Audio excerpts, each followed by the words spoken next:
Então a gente falou até agora sobre o transtorno do estresse pós-traumático e a gente estava conversando sobre como identificar alguém que mudou sua característica, sua forma de funcionar, como ajudar principalmente, mas como não segregar essas pessoas ou a nós mesmos, porque a gente sabe que um transtorno do estresse pós-traumático geralmente demora 2 anos para procurar ajuda. Imagina quanto trauma, quanta dor e quanta disfunção.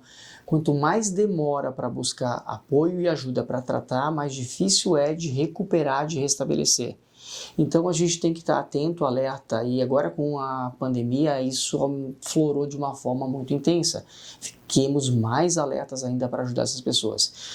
Hoje nós vamos conversar sobre quais são os pontos de fragilidade, o que pode ser ponto gerador, causador e de situações que a gente pode verdadeiramente mudar a forma de responder a um trauma.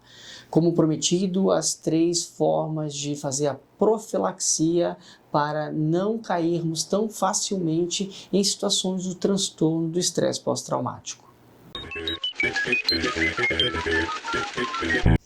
Os pontos facilitadores que vão levar traumas até a pessoa desenvolver um transtorno do estresse pós-traumático, claro que sempre vão levar em consideração a genética individual.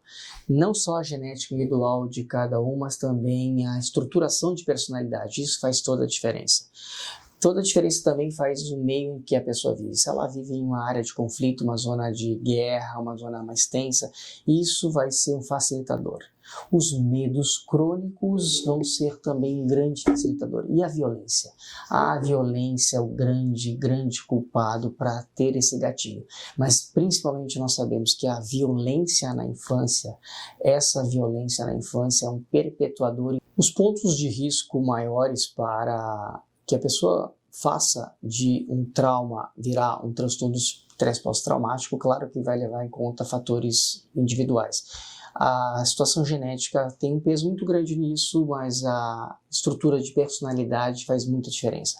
Além de estrutura de personalidade e a genética que são individuais, o meio onde a pessoa vive. O meio vai fazer uma diferença absurda. Você imagina que alguém que viva numa situação de guerra, uma zona de conflito, vai ter uma situação muito mais complicada com relação a como lidar com esses medos. Quanto mais demora-se para levar a pessoa a se tratar, mais difícil é.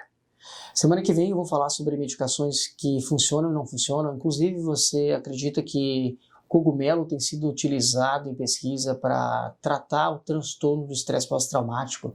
Você sabia que tem técnicas para você abordar traumas de forma bastante eficazes se você atuar nos primeiros 30 minutos depois do trauma, para que aquilo não se consolide como uma memória fixa na cabeça, aquela memória que fica voltando? Mas isso é importante no tratamento. Semana que vem a gente trata disso. Agora, como prometido, eu quero falar sobre as 3 técnicas importantes de profilaxia para que você previna e não caia numa situação que pode te levar a desenvolver o transtorno do estresse pós-traumático. Bom, vamos lá.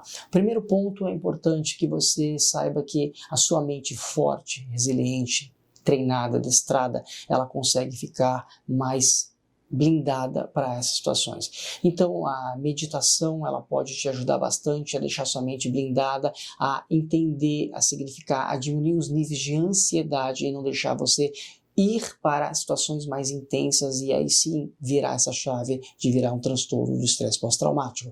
A segunda situação que funciona bastante como profilaxia é você significar as coisas na sua cabeça de forma adequada. Ou seja, eu vi um acidente, eu vi uma violência, você ter uma fala sobre isso, você conversar sobre isso de uma forma adequada com o profissional certo, ou você conseguir compreender aquilo de uma forma a responder para a sua cabeça por que aconteceu aquilo.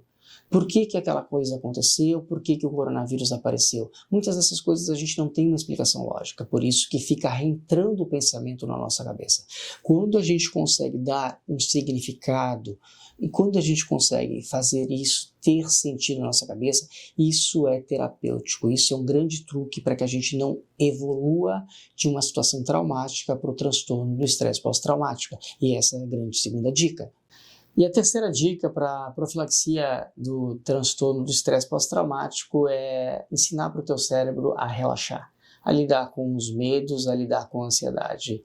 Isso é possível junto com as técnicas de meditação, junto com a terapia cognitivo-comportamental.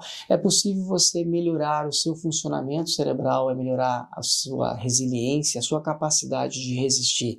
Então, quanto mais bem treinado o seu cérebro tiver, mas quanto mais ele tiver blindado de medos e ansiedades, menor a chance de traumas causarem um transtorno do estresse pós-traumático. E quando a gente faz isso de forma plena, então melhoraremos.